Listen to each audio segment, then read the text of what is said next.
Hello and welcome to the Transfers podcast powered by FootballTransfers.com, where we bring you news, insight and analysis on that most important of the least important things, football.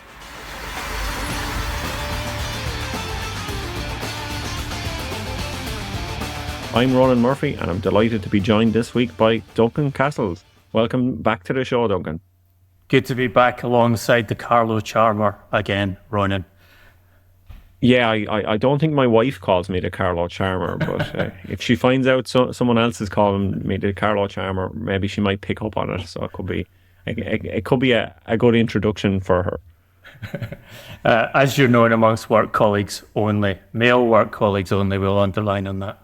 Yeah. So for now, anyway. Yeah, we'll keep HR off our backs for another few weeks. Yeah. So.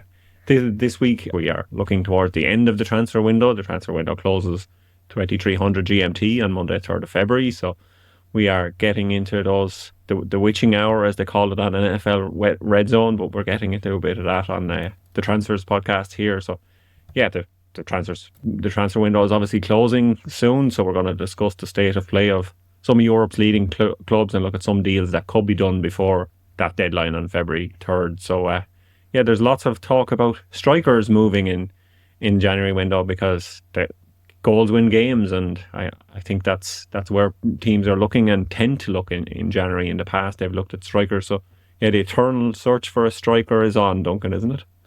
Absolutely. Yeah, as we say, we're recording early Thursday morning, getting close to that deadline. Lots of deals in play, and we'll get into the details here, but also want to give the listeners kind of overview of the dynamics and the market forces that have driven this particular window, because they're always a unique set of circumstances, and clubs are very dependent on the actions of others and investment coming into the market, which is something we're seeing in these last couple of days.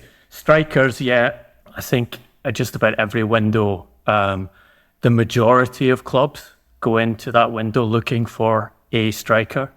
And going from the top of the Premier League down, the list I have of clubs looking for strikers are Arsenal, Nottingham Forest, Chelsea, Bournemouth, Aston Villa, Manchester United, West Ham United, Tottenham Hotspur, Everton, Leicester and Ipswich Town, which gives you more than half the division at present, trying to get a striker in, either to improve their chances of winning the league in case of Arsenal, to chase for Champions League positions, or to try and keep themselves in a division when you're looking at clubs like Everton, Leicester and Ipswich. The big moves of this week have been around Aston Villa, who, although they went into this window looking for additional forward, were actually in this kind of blessed position of having two very high quality centre forwards in Ollie Watkins and Joao Duran, and struggling to get them both into Unai Emery's team and basically putting them on a job share where both were scoring goals regularly. And they've been hit in the space of a couple of days with transfer offers for both of those strikers.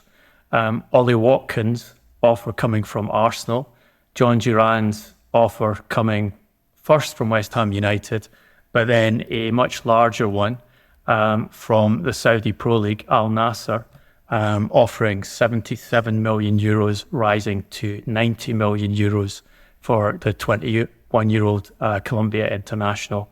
And that, we understand, is a deal that Aston Villa are prepared to accept reluctantly, but at that fee, they think it's good value to sell Duran. But Ollie Watkins is one that they're strongly resisting. Now, Unai Emery talked about it after the Champions League game last night. He said every player can be in the market if it's good for the player and the club. But to get this deal, we're going to be very demanding. Watkins is our striker. I think you can take it as read that Arsenal have done a lot of work on this. They would not have made this offer, which we understand to be £60 million for Watkins, without a belief that the player wanted to come to the club. Watkins is an Arsenal supporter. In 2020, he talked about his dream being to play for Arsenal one day, although he caveated that by saying it was a long shot. I think this this move for Watkins, we know that Arsenal are desperate for forward players because of the injuries to Bukayo Saka, because of Kai Havertz's problems, converting chances, and because of the ACL injury that Gabriel Jesus has suffered recently. So Arteta saying we lack people, we lack options in the front line. It's very clear. What they're doing here seems very similar to what Tottenham Hotspur did with Dominic Solanke in the summer, in that they have looked at the market options and they've decided to go for a proven Premier League goal-scoring talent, even more so than Solanke, who came off the best season of his career before joining Tottenham in the biggest transfer fee for a Premier League club, buying a player last summer. In that he has, across 169 Premier League appearances, Watkins has 69 goals and 31 assists.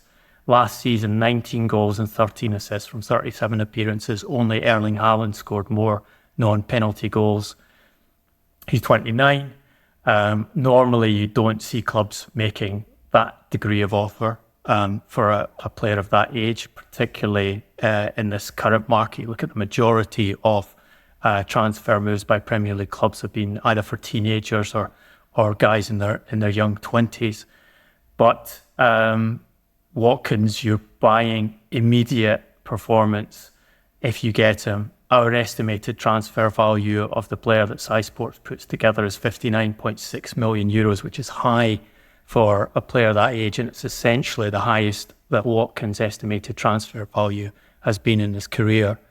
And I think it's going to be fascinating to see how Aston Villa respond to this scenario, whether they can convince Watkins to stay with them, and also where they put the money they get from Duran into reinforcements at centre-back. They've been trying to take Axel Disasi from Chelsea on loan and into a forward. And here, a player to pay attention to is Joao Felix. Last summer on the Transfers podcast, we told you that Unai Emery had long been an admirer of Felix and wanted to bring him to Villa.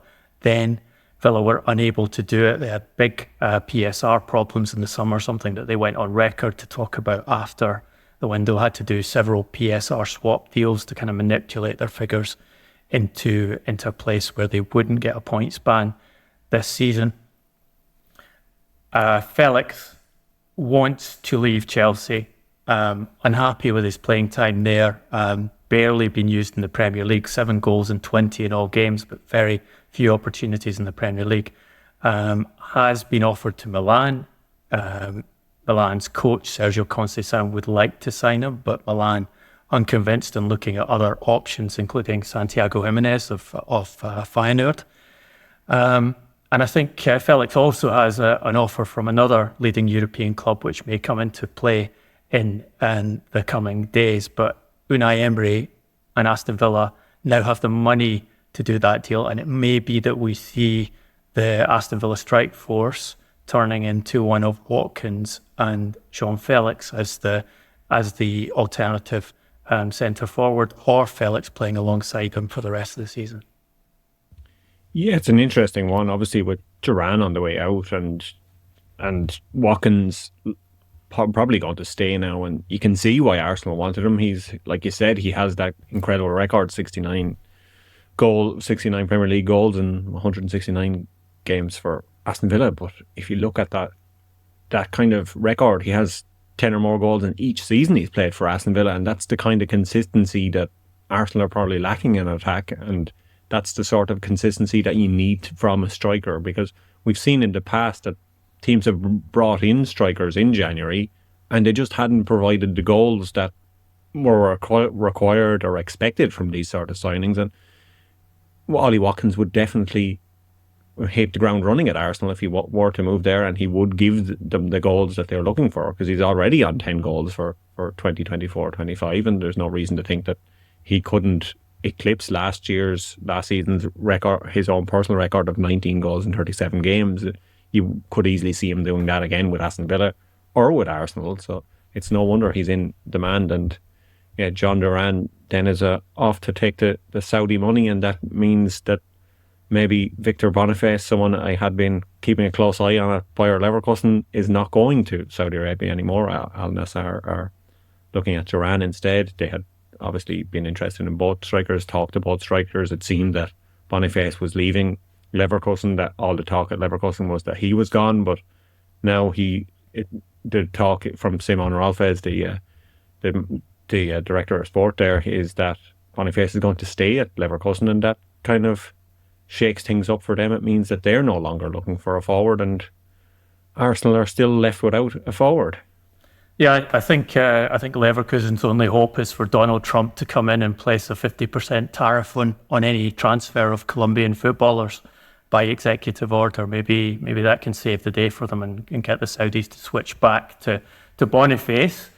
I understand, and this is your specialty area, the Bundesliga, Ronan, but I understand that Al Nassr had taken both deals very much in parallel to the point of agreeing fees with both clubs, and that Leverkusen had a replacement lined up, who is another Premier League centre forward, out and out goal scorer in the way Ollie Watkins is, and in the way John Duran is, specific penalty box finisher, in Evan Ferguson. Yeah, it would have been interesting as an Irishman and a Bundesliga follower, obviously, to see Evan Ferguson move to Bayer Leverkusen, but it doesn't seem that is on the cards. But I know Evan Ferguson obviously will be in demand. He's been linked to that almost half of that A to Z of Premier League clubs that you've already mentioned when you said that we're looking for a striker.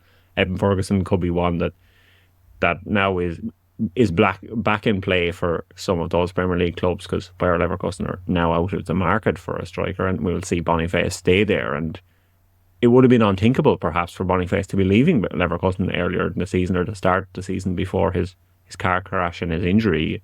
You would have thought that Patrick Schick would have been the man to go, but he is absolutely on fire for Leverkusen at the moment. So Leverkusen have the problem that Aston Villa kind of have, that they have two great strikers and they're not sure what to do with them both. But Al Nassr, like you said, are only able to buy one of the two, and they're not buying the Leverkusen striker. So yeah, I think it's case closed for Evan Ferguson to Bayer Leverkusen, which is disappointing as an Irish man, because it'd be nice to see more Irish players kind of try to see how they got on outside the Premier League, because we've seen Troy Parrott obviously doing very well in the Netherlands. He's doing very well in the Europa League. He's scoring lots of goals in the Netherlands. So it'd be great to see kind of more players play abroad, and we're seeing it with the Scots, with McTominay and all in Napoli. You're seeing that kind of interest for players that maybe would have stayed in the Premier League all their careers are moving abroad, and it makes it maybe more interesting for a neutral fan. Yeah, and usually a benefit to the national team that they're playing in other environments and other types of football. I mean, it's fascinating that Ferguson is on the market, and Brighton have made it clear that they're prepared to sell him this window. Initially, the thought was that they would loan him out because he's lacked game time. Brighton preferring Jean Pedro, Danny Welbeck, and Jorginho Rutter. Ferguson suffering consecutive ankle injuries and not really performed much in the last year. What's the feedback in Ireland about where Ferguson is from a physical perspective? Because if you go back 18 months, for sure, there's no way that Brighton would have been intentionally placing a player like Ferguson on the market. Yeah, of course not. And I think that there was always that kind of concern, because Ferguson, even when he was coming through, and I remember being there to see his debut in friendlies with Chelsea when he was just 14, that he was coming through, that this was a guy that was he was so big, and it was a worry, or people were wondering, was the reason he was so good at underage level was because he was such a big guy, such a strong guy, such a physical presence to begin with. Mm-hmm. And then there was obviously the concern that because he developed the way he did and the amount of matches he was playing as a youngster, would that kind of cause him more injuries and to burn out quicker than maybe someone who would be a slower developer. And I think that's kind of coming to fruition a small bit, and maybe that's why Brighton are so willing to let him go, is because there is this doubt that is he always going to be a kind of an injury-prone footballer because of the type of player he is, the type of physical player he is, and the physical issues he's already had at so young a career. They're certainly under no pressure to sell in that he signed a new contract, in fact signed 2 contracts in 2023, and his current deal runs to 2029. So if they take a permanent deal or a loan with the obligation to buy, an option to buy in this window, it's signalling something on their side that they feel this is the time to cash in on the player. And Brighton have been very good at deciding when to cash in on players in the last couple of years.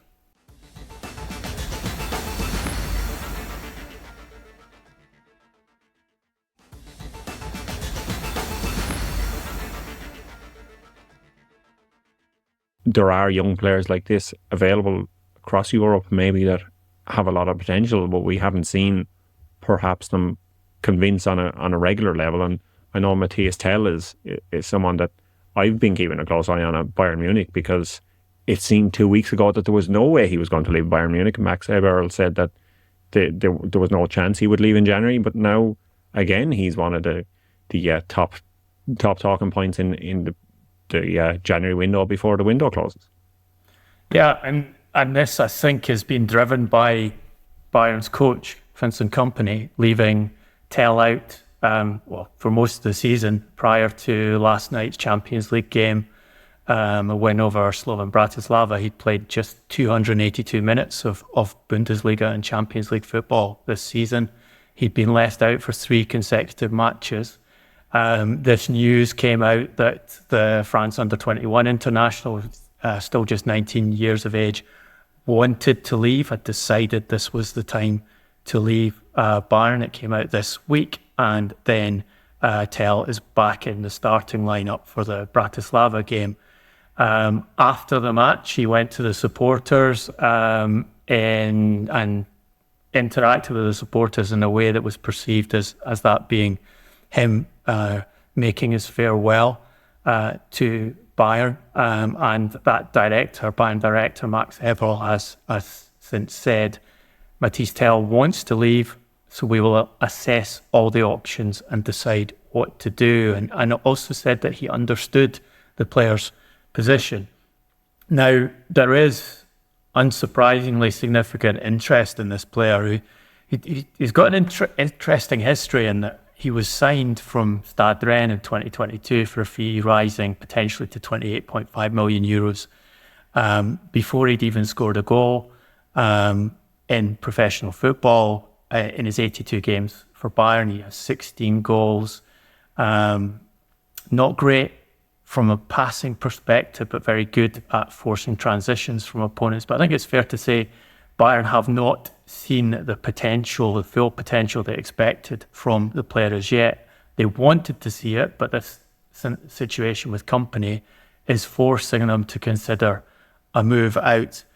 Manchester United are interested. Guidance I have is that they are only interested if it's a loan deal, which I think tells you something about Manchester United's finances, which we will discuss later in the podcast. He would be an option for Arsenal if they cannot get Ollie Watkins, or if they want to take 2 forwards in. Remember, they're looking for a centre forward and a winger, and Tell has played most of his football off the left wing so far in his career.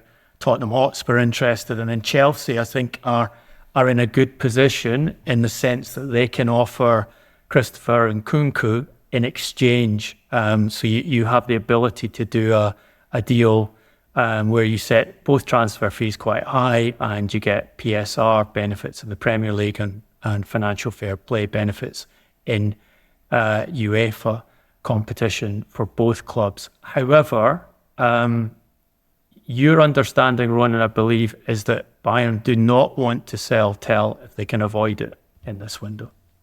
Yeah, I think that's the kind of the leaning that they have at the club, and that's the way they were looking. Like I was saying a couple of weeks ago, they weren't considering letting him leave at all. But now, because the player himself is unhappy, that they're happy enough to let him leave on loan, and that will be a way for him to get what he wants, and what he wants is minutes and a chance to show how good he is. And Bayern Munich they're kind of they were hoping that maybe they could loan him to someone in the Bundesliga, and they would be able to keep an even closer eye on him. They get a better feeling of how he can play in the Bundesliga on a regular basis, because a lot of the time at Bayern Munich, he has not been played in his preferred position, because obviously Bayern Munich have Harry Kane, so they're not going to drop Harry Kane for Tell. So Tell has sometimes been pushed out wide or been kind of played off Harry Kane rather than through the middle, where he would prefer, I think. So yeah, they had hoped that a Bundesliga team would come in, but Tell himself and his agent, I think, is pushing for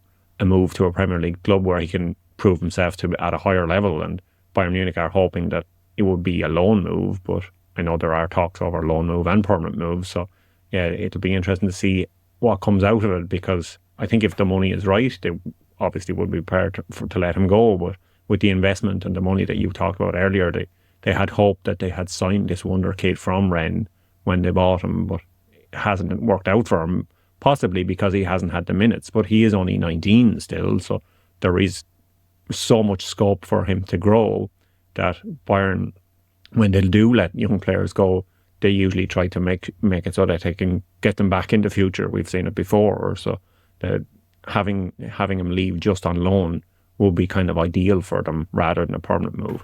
One thing to note here, which I think is telling, is that Paris Saint-Germain, I'm told, are not interested in the player. And normally, and if you look at Paris Saint-Germain's recent transfer activity in particular, there's been this real focus on young French footballers. So normally in a scenario like this, you would think that Paris Saint-Germain would want to get engaged, but they won't in this deal. You watch a lot of Bundesliga football, Ronan. What's your sense of his qualities as a player? Does he really have the scope to become one of the elite European players, or is this an instance where someone's made a judgment on a young player who's pushed himself quickly into professional football and perhaps overstated his long-term potential?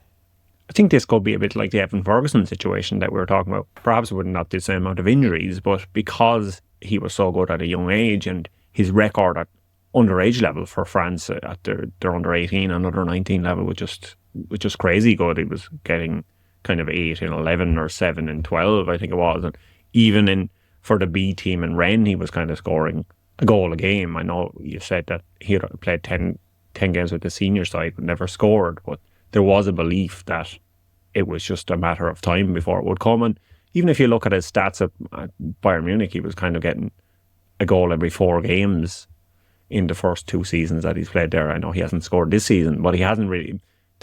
To say that he's played 14 games this season kind of is vastly overestimating the amount of minutes that he's played, because a lot of those were very short cameos. So there is kind of a wonder whether it's all potential or whether he can get it. And we haven't seen it, and I can't make that kind of judgment call. And I think that's where Bayern Munich are at the moment. I think that they also can't make that judgment call until they see more from him. And that's why they were hoping that it will be a loan move out for him if he was to leave in January rather than a permanent deal, because maybe he will be one of Europe's elite talents, but we just haven't seen enough of him to know if he can be. But he has shown glimpses. We've seen he even scored 7 Bundesliga goals last season. So it is there. The talent is there. He just needs to get a run in a team, and that's not going to happen at Bayern Munich unless Harry Kane got injured, and Bayern Munich's season is over if Harry Kane gets injured anyway. So it probably is the right move to let him go and see what happens. So another factor in this move of forwards around European football is definitely the input from the Saudi Arabian Pro League. John Duran is the key example, that cash. And if it reaches 90 million euros, that will probably end up being the highest transfer fee paid by any club in this window, which then obviously permits Aston Villa to do work, re-strengthening and reallocating resources amongst their squad, and sends cash through to other European clubs. something else that's happened in this window, which I think probably won't have a further effect now because the Saudi Arabian January window closes today, but cancelling Neymar's contract by mutual consent, Neymar returning to Brazilian football after 18 months in Saudi Arabia, in which he made 7 appearances and scored just 1 goal, not even scored in Saudi Arabia itself in an Asian Champions League game. In return for that 90 million transfer fee they paid Paris Saint-Germain and 100 million euros a season plus salary. That allows Al Hilal scope and a place on their foreign player allocation. Remember, SPL clubs allowed 8 overage foreign players and 2 more who must be under 21s to add for the summer. And the target there, I'm told, is the FIFA Club World Cup. And Al Hilal, my guidance is, are trying to build a squad capable of winning the FIFA Club World Cup, or at least going very far in the tournament. They're the current Saudi champions. The FIFA Club World Cup is very important to Saudi Arabia. There's been Saudi investment in the tournament. Obviously, they have the 2034 World Cup coming up, and this is all part of this 10-year plus project to make Saudi Arabia potentially the most significant force in world football. But that spend from Al Hilal ahead of the Club World Cup, and I wouldn't be surprised if other Saudi clubs also invest heavily. You can see there's no restraint upon it. It's if the Saudi Public Investment Fund approve a deal for a player, as they have done for Joao Duran. They like the idea of taking a 21-year-old prime talent from European football, someone who's already performing in the Premier League, and being the country that manages to take him away from European football and put them in their own league. But that focus on the Club World Cup with essentially unlimited resource, if PIF approve particular deals, could have a big effect on the summer market as well. And look, if you look at the deals that have been done so far in this winter window, we have the biggest deals, Omar Marouche moving to Manchester City for, I believe, 70 million euros initial fee. You have Kavica Kvaratskhelia moving from Napoli to Paris Saint-Germain for 70 million euros flat fee, and then the Joao Duran deal, assuming he passes his medical today, to Saudi Arabia. All 3 of those funded by Arab nation states, Abu Dhabi in the case of Manchester City, Qatar in the case of Paris Saint-Germain, and Saudi Arabia for the Joao Duran deal. So again, you see that this pattern of finance from outside Europe driving the main swings and switches in the January transfer window and the summer transfer window. When these big nation states decide it's time to invest, then the rest of the European football usually ends up selling and then trying to reinvest that cash that they receive from them in other players.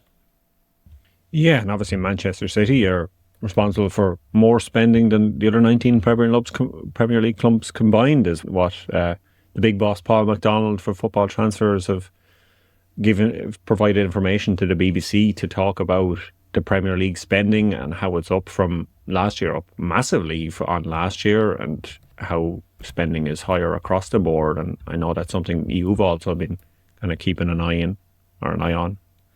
Yeah, Paul's figures from the start of this week were that there's been a total of £247 million committed to transfer fees by Premier League clubs in January, which is up significantly from last year's particularly quiet window, quiet for profit and sustainability reasons, and quiet because we pretty much knew he was going to be relegated, so there wasn't a lot of spending down at the bottom half of the table to try and survive.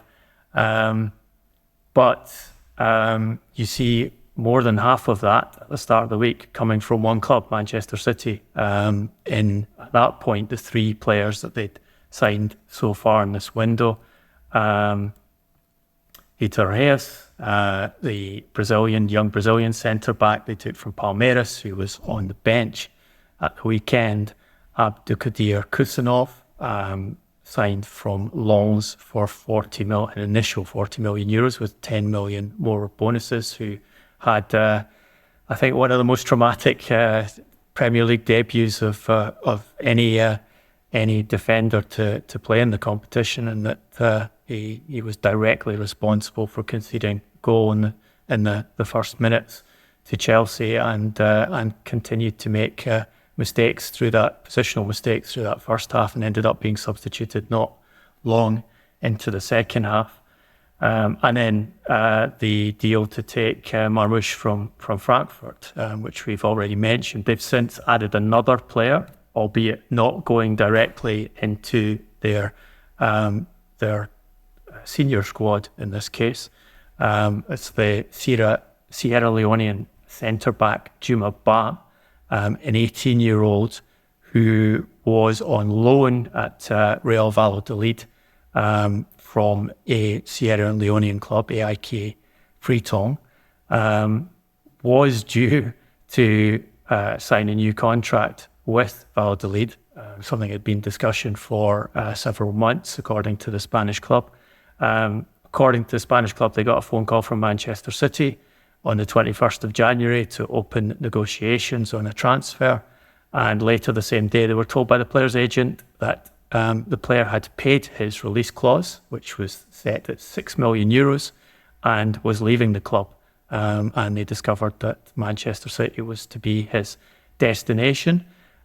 City immediately loaning him to Lens, the club they bought Kusanov for, to further his development. So whether he will end up being a Manchester City player, or whether he will be a City Football Group development player, whether it's a bit of a thank you on the Kusanov deal to facilitate that move. Newcastle United, one of the clubs who said they would have liked to have, or were looking seriously at Kusanov, and the player's agent saying that Newcastle United had gone far down the line in that deal before City moved in. But it's part of an aggressive set of moves in the transfer market by Manchester City. Guardiola's talked about how they needed to do this. They made a mistake in not turning over the squad enough last summer. He has talked a lot about the lack of physical quality in his team at present.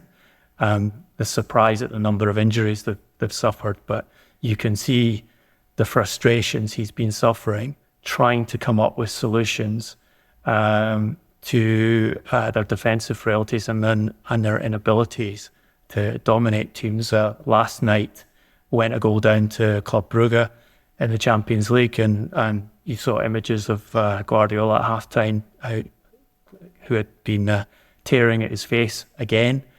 Second time we've seen that this season, in frustration at what was going on. They did manage to turn that game around, but I think it's been telling, not just their actions in the market. And look, they have the scope to do this kind of stuff because they have been very accomplished sellers of young talent in particular over the last 4 or 5 years, and they've built up a very strong PSR position, so that there's no issue with them breaking Premier League rules in this case over these transfers. But you see them acting in a way that no one else basically in the Premier League is capable of doing at the moment in this big overhaul. And then you also see Guardiola questioning, I think, his style of play for the first time, and that he's been talking about clubs like Bournemouth, Fulham, Liverpool playing modern football, admitting that when they played Paris Saint-Germain in the Champions League, went 2-0 up and ended up losing 4-2 a week ago, that he had to switch the play to basically long ball football because in his words, we couldn't play. PSG were better, they were quicker, they were faster, they win many duels with the ball, and they couldn't cope with PSG's pressing play. So the idea was to leave 3 or 4 players on the halfway line and hit those players as quickly as possible from the back, and doing something similar against Chelsea, packing the midfield and again looking for quick release balls to the front to try and cope with Chelsea, who aren't exactly in the best run of form themselves. So look, they're in a fascinating place. Talking to people in the market about the players they've signed, there are definitely question marks over the quality of the defenders they've taken. Kusanov, Vitor Reyes, one not having the physical dimensions to play in the Premier League, the other not having the technical dimensions to play in the Premier League. These deals are being done not just by Chiki Bergiristan, but also by the incoming sports director, Hugo Viana. So you have different voices working on who should be bought. And I think when you look at what Guardiola said about Kusanov before he made his debut, he made it pretty clear that it wasn't his idea to sign the player, that he'd asked for a new centre-back. But in his words, the people say this is a potential player for the conditions for the next years. So he's saying the recruitment staff said this is a potential player, not I identified this player as the one to come in. And it's going to be fascinating to see how they go about this rebuild, having indicated they're going to be so aggressive about it. And to what extent Guardiola tries to change Manchester City's football because of what he's seen and because of the ignominies that have been inflicted on him during this season.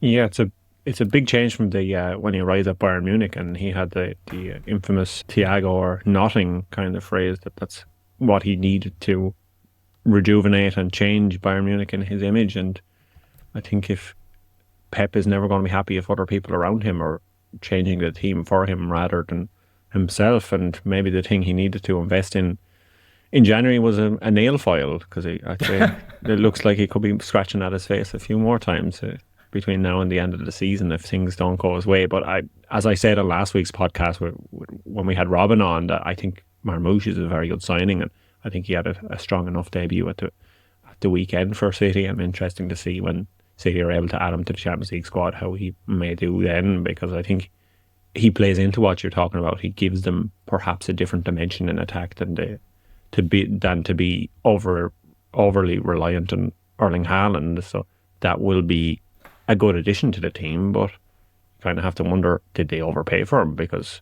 Frankfurt are very good at getting money out of teams, and Man City are in desperation mode, it seems. So they did pay a lot for Marmoush, and will he be able to live up to the transfer fee? But I think he will provide goals, and we saw his work rate, and maybe that's something kind of tying into what you've been saying about what Pep has been disappointed in, that they weren't able to work as hard as PSG. But Marmoush is definitely someone who has the work rate that Pep will require.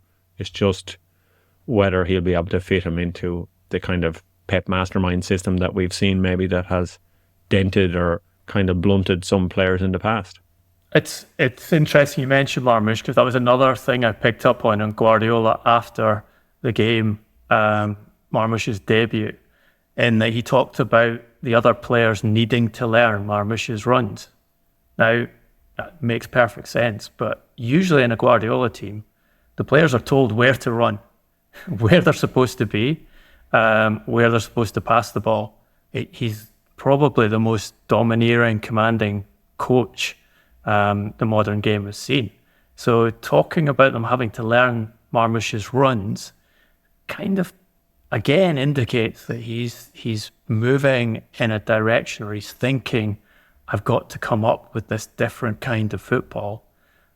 Certainly for this season, certainly for this to survive this season. He's talked about surviving the season. He's talked about how qualifying for the Champions League would be a success, and referenced Jose Mourinho saying that his greatest achievement was finishing second with Manchester United when he went head-to-head with Pep Guardiola a few years ago, and saying that he now understands what Mourinho was talking about. But yeah, we need to see what he does, but you can Pep Guardiola is someone who questions himself and doubts himself in quite an aggressive way when things go wrong. And he clearly seems to be in the middle of that at the moment and is at least considering changing the way his team plays. And maybe we see a fundamentally different Manchester City next season with a fundamentally different squad. I know something that people have been wondering was, would Frankfurt reinvest this money that they have got for Marmoush and other players, and they've obviously signed Elliot Wahi. He's come in as their new striker there. But so I think they will not spend any more money before the transfer window closes. I think Frankfurt are a team who spend well. They'll look at their targets for the summer. They'll look to see where they can strengthen in other positions of the team, and they'll probably reinvest the money down the line. But German teams don't tend to spend big money. But just this morning we're seeing that one German team is spending the most money ever spent by a team that is not Bayern Munich, and RB Leipzig are bringing in Xavi Simons. He's breaking the non-Bayern Bundesliga record to sign him on a permanent deal. Julian Draxler from Schalke to Wolfsburg was the previous highest non-Bayern signing of 43 million. So this Xavi Simons 50 million plus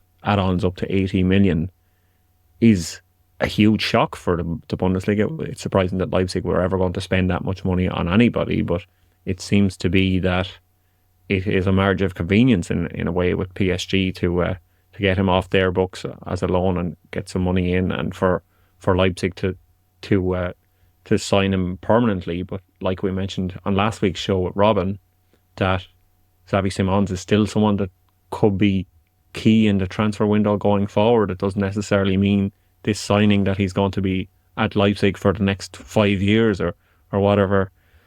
It is someone that it could, if he is to stay around, it would shake things up massively in the Bundesliga. It would be a huge signing for the Bundesliga because he's such a difference maker for Leipzig. But do not count out Xavi Simons moving again in the summer, is all I'm saying.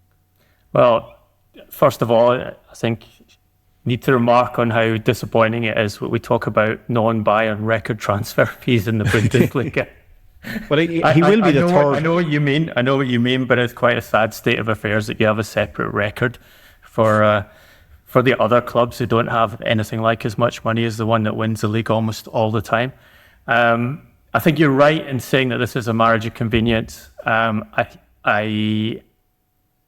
of the things that drove this deal happening now is that Paris Saint-Germain were limited in the number of loans they could make this season. To get Randall Kolo Muani's deal through to Juventus, they had to cancel the contract of Juan Bernat, who was on loan, and to allow Milan Skriniar to join Fenerbahce on loan, which should go through today and has been agreed for some time now. They needed to change one of their other loan deals, and it so happened that Simons is the one that they decided and were able to come to an agreement on. As you say, 50 million guaranteed, another 30 million of potential bonuses, and PSG retain a percentage on the next transfer. And I think that's critical here. We talked about Simons in the summer and very unusual contractual conditions he had at Paris Saint-Germain, which essentially allowed Simons to choose where he was and allowed him to stay in Leipzig, and reduced PSG's control over what they could do with him in the summer when there was a lot of demand for the player. And I suspect you'll see the same scenario going forward, in that Simons will retain a lot of control over where he goes next. But this is an agreed move by all parties, where Leipzig push the money to Paris Saint-Germain now, in the expectation that there'll be a much bigger transfer fee in the summer. I guess a good chance that Simons moves to the Premier League, and it solves that problem of having too many loan players for PSG in this window.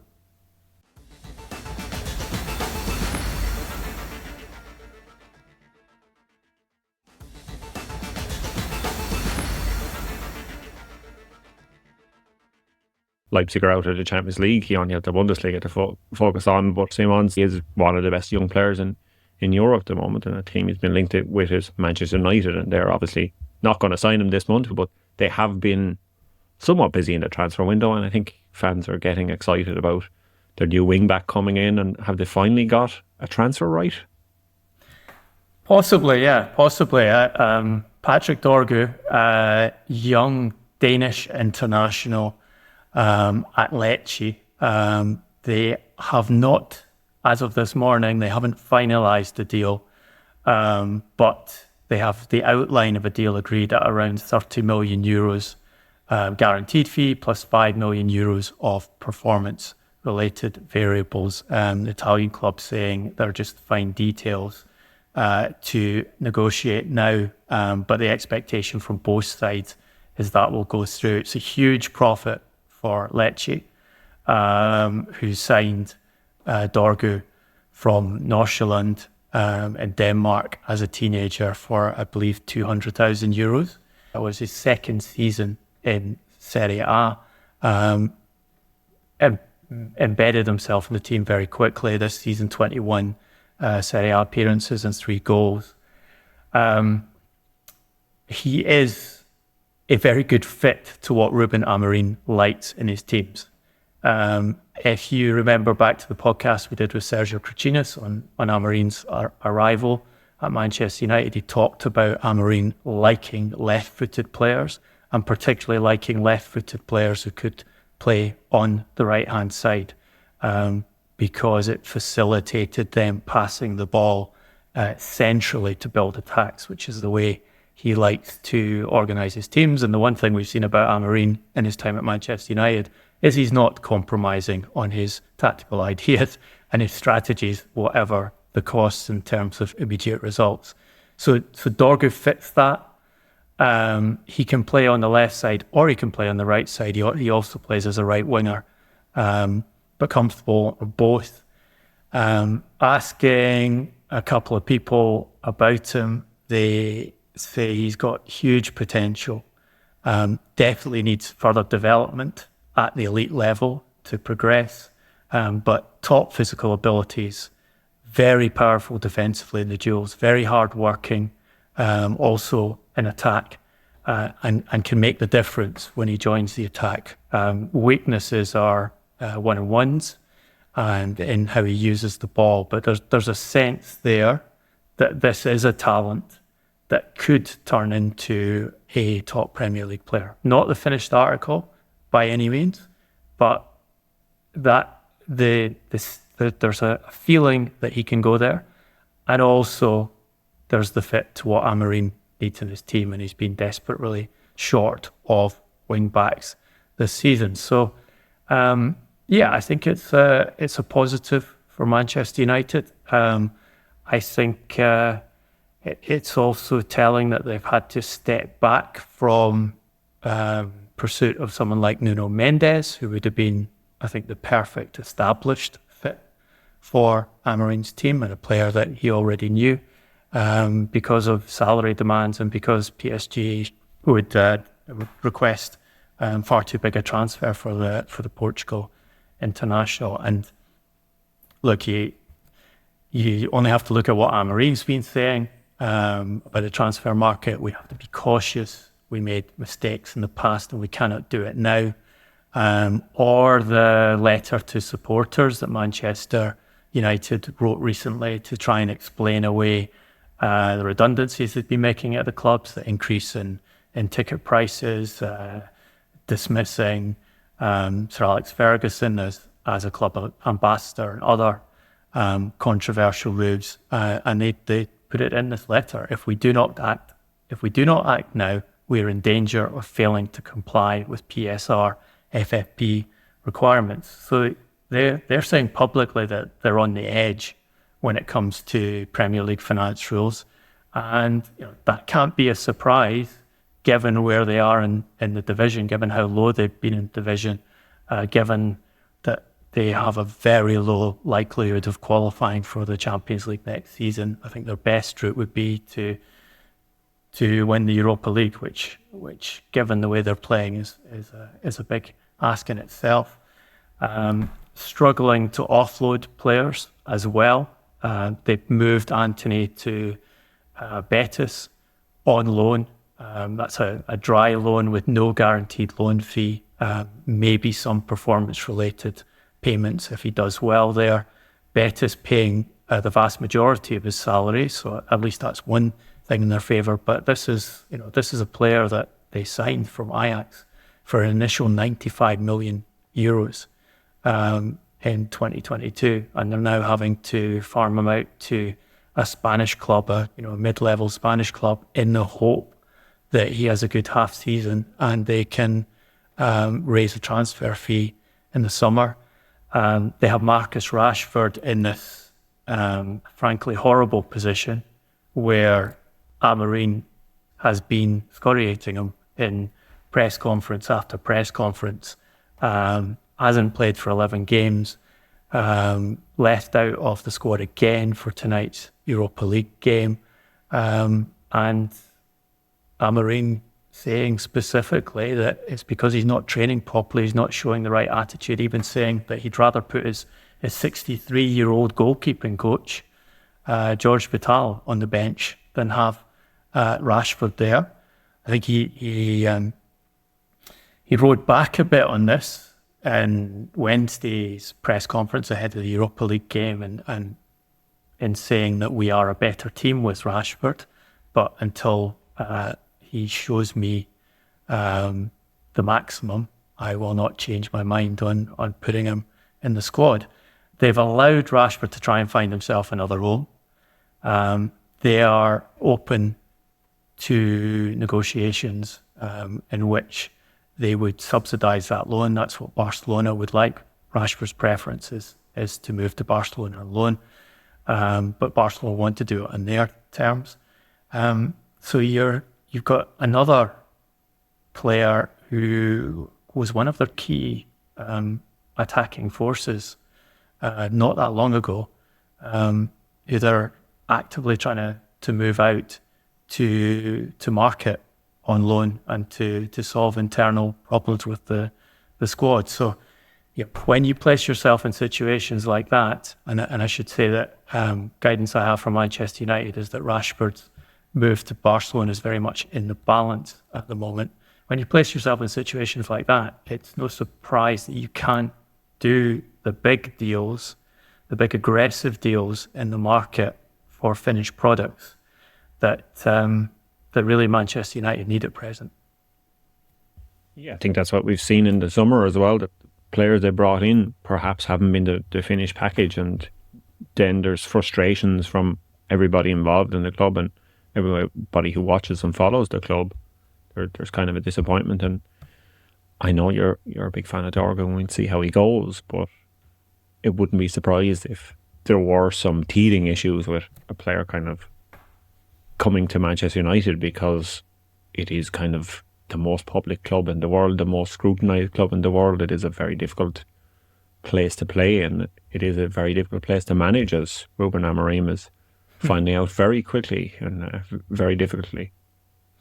Retaining his sense of humour, we've got to credit him with that, talking about his 40th birthday on Monday and joking that it was his 50th birthday after spending felt like his 50th birthday after spending a few months at Manchester United. You make a good point about Dorgu. If Dorgu manages to go straight in the team and perform at a reasonably high level for the rest of the season, that would be an exceptional outcome. To take a 20-year-old player with 1.5 seasons experience in a top European league into a team which is hugely underperforming, with that level of expectation around him, and for him to be a reliable performer, he'd be the exception to the rule if he manages to do that. So yeah, you would want to give him some time to develop and to prove himself. You mentioned obviously the best route for Manchester United is to win into the Champions League, is to win the Europa League, but we know there's someone else in the Europa League who always wins titles in his second season. So Big Ange has his eyes on the Europa League obviously this season, but it's not a good time for him over at the Tottenham Hotspur Stadium. So how long can he survive in the job, do you think? Look, I think there's a lot of people asking that question in football at the moment, not least agents who would like to replace him as Tottenham Hotspur coach. Postecoglou's argument is, at present, is that although things are terrible, although they've got lots of injuries, although the position in the league is completely unacceptable, two above the drop zone after their 13th defeat in 23 Premier League games, lost 4 in a row, 5 points from the last 33, and the only team they've beaten being Southampton. He is talking about how it can turn around, and that they're in good position in the League Cup, and with tonight's tie against Elfsborg, they have the possibility to go directly into the knockout stages of the Europa League, and underlining how important for them finishing in the top eight is, because one, it gives them a better position in terms of the draw, but also they wouldn't have 2 midweek games, which he said at this point is really important to them.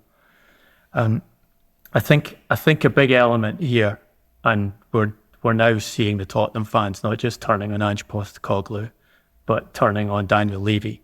And Daniel Levy doesn't usually deal very well with direct criticism from his supporters, but I think a big element here is the League Cup semi-final that Postecoglou has against Liverpool, being a goal ahead from the first leg.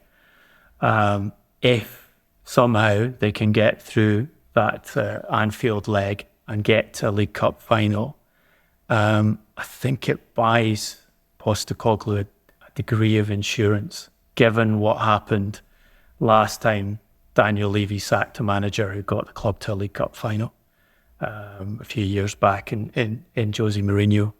Them losing the League Cup final, getting rid of someone who was a proven winner, particularly in finals, and people asking questions about why do that then. And in that case, Levy did it because he didn't want Mourinho to win the trophy, because he decided he wanted Mourinho out of the club.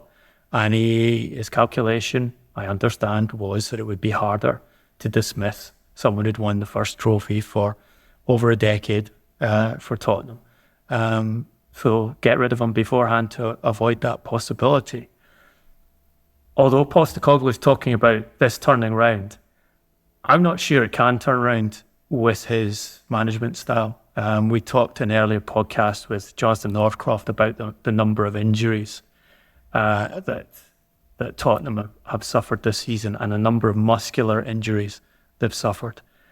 And it's very clear that the way he has the team set up, this constant pressure on them to attack, even when they're winning matches, the super high line, the pressure on the defenders to be sprinting back when the other team gain possession, that on top of the way he trains the players is resulting in these injuries. And they've got more injuries this season because they're playing Europa League and League Cup finals, and it just seems that it is not possible to use Postecoglou's training methods with a Premier League squad, training methods and tactical methods. It's too demanding for it to be something that the players can survive. And if the players aren't on the pitch, then they don't get enough results. And this, here's Postecoglou talking about his methods in December, saying the nature of the way we train and play is always going to be on the edge. It's kind of by design, which means you have some attrition. That's him talking about his own method. He's saying they train on the edge, they play on the edge by design, and he expects attrition. That they have far too much attrition at present. And if he's not capable of changing that, I don't think it really matters whether they carry on into Europa League, even if they win the League Cup. I think down the line, it will become inevitable that they'll have to change Postecoglou, because he won't be able to achieve what they need to achieve and what they expect to achieve in the Premier League working this way. No, you can't have that level of attrition in the Premier League because it's just such a physical league anyway. And if you're constantly getting your players injured or kind of pushing them so close to the edge that they get injured, that's not a way a football team at the highest level can operate in the medium or long term. So the only way to save his job is to change his methods, and he's not going to change his methods, you would imagine. He seems like the most unlikely person in football to change his methods. I know, in many ways you have to respect that. And as a neutral, it's very entertaining to watch. It's just as a Tottenham supporter, and I remember talking to a Tottenham supporter when Postecoglou arrived at the club, and saying, "Oh, it's great. He's going to play exciting football. We're going to have fun games to watch. Don't really expect us to win anything anymore because we've gone through so many years of this. So let's let him get on with it." And I kind of understood that point of view, but thought I just don't see that surviving through repeated disappointments. It's easy to say now, but when things go wrong, I don't know if the majority of Tottenham supporters will stick with that point of view. Yeah, your charm and charisma can only get you so far, as the Carlo Charmer has figured out in life.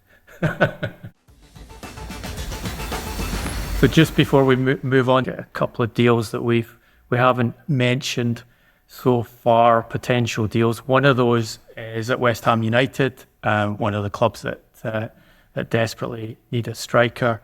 They have been in discussions for Andre Silva, the Portugal international striker, quite a prolific scorer for Portugal, 19 in 59 games, at Leipzig, and which will probably be a loan deal with an option to buy. They're waiting on approval of Graham Potter to go through with that deal. And obviously, Evan Ferguson's situation is relevant here in that Potter's preference would be for Ferguson rather than Andre Silva. But pay attention to that one as a possibility. Also, the PSV American striker Ricardo Pepi, who has had a strong season with 10 goals in 17 games for Eindhoven. Also one that West Ham United are looking at. And as these clubs compete for a forward and as the money comes into the marketplace from the Duran deal, Matheus Cunha at Wolves, one of the most creative players, effective players in the Premier League over the last season and a half in terms of goals and assists, still stalling and signing a new contract at Wolverhampton Wanderers, who would really like to keep him, and subject to some public criticism from Vitor Pereira in terms of his lack of effort when it comes to recovering the ball and his body language in recent match against Chelsea. As I say, Wolves don't want to sell him. Very important player to them. They'd like to retain him. They'd like to put him on a new contract and increase his potential transfer value. But there is the possibility that someone comes in with a big bid. I think once you get to this point in the window where some money flows into the market and clubs like Arsenal start committing themselves to moves, and the days are running out, sometimes you have deals of these dimensions happening when they wouldn't happen in normal windows. Yeah, it's a bit panic mode for everybody, because I think that's what perhaps Andre Silva could be, having watched him in the Bundesliga and watched him not play in the Bundesliga, because he was out for the last while. Leipzig had 2 forwards suspended, and he missed out on replacing either of them because he had calf problems he had last season.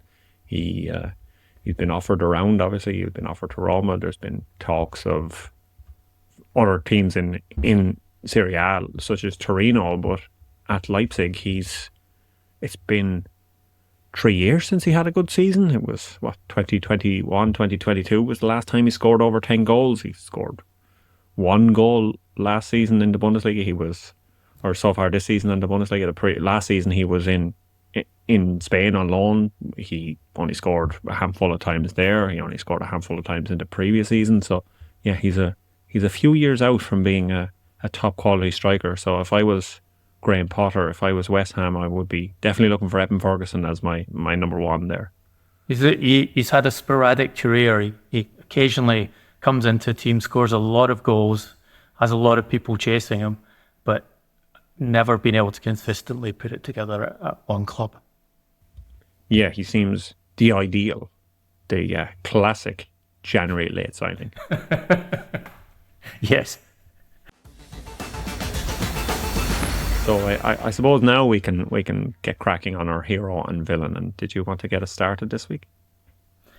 Yeah, I think the hero this week has to go to Andoni Iraola, who has Bournemouth playing the kind of football where, as we mentioned earlier in the pod, Pep Guardiola is talking about Bournemouth as being an example of what modern football is. Only Liverpool and Arsenal have taken more points in the last 18 games in the Premier League. They're 7th at present, 1 point behind Manchester City in 4th. Defeated Nottingham Forest, who I think for most people have been the team of the season, 5-0 on Saturday, with both of their strikers out injured, and Bournemouth are trying to get a loan deal in before the end of this window. Another of the clubs looking for a striker, and then ended Newcastle United's long winning run by beating Newcastle 4-1 the week before with 9 players out. They've also beaten Arsenal, City, Tottenham, Manchester United this season, 3-0 defeat of Manchester United. Playing football that's very good to watch, and interesting interview with Iraola in the past week, where he talked about the kind of football he's used. He talked about specifically targeting matches against big clubs and deciding to push those big teams by attacking them because they weren't used to having opponents come at them. And then also talking about clubs getting lost in positional play in the Guardiola type model. And he said, I sometimes value much more a player carrying the ball and forcing things to happen. I think when you play too positional, 1-2 touches to find a free man, you sometimes lose the initiative from the players to just take their man on and attack the spaces. We have to prepare patterns, but we cannot just prioritize them. Really interesting the way he's talking about football. No, he's super popular with the ownership at Bournemouth, but I think he is the obvious candidate to be the next coach to step up to a bigger Premier League club, and it would not be a surprise if when Daniel Levy makes that decision to cut ties with Ange Postecoglou, that Iraola is a strong candidate to take over there. Yeah, he's been a breath of fresh air, and like I said, he's a great interviewee. It's always worth kind of listening to what he has to say about football, and I've been very impressed, and everybody's kind of been very impressed with the performances. He's talking the talk and walking the walk at the moment anyway, so long may it continue. And in with an outside chance of a Champions League place, given that there'll probably almost certainly be five Premier League clubs in the Champions League next season, could even be more if one of the Premier League clubs wins the Champions League or the Europa League. Yeah, Nottingham Forest back in the European Cup. It would be quite the fairy tale story. Yes, it would. Yeah, so my villain of the week is myself for not remembering hero and villain of the week last week with Robin on. But apart from myself, I can't be beating myself up for too long about it. I'm going back to a villain I think I chose before in an earlier episode. I'm going to bring them back up as villains. UEFA is my villain of the week. The Champions League phase is finished with absolutely no shocks, no jeopardy, no nothing. It was a damp squib of a tournament change.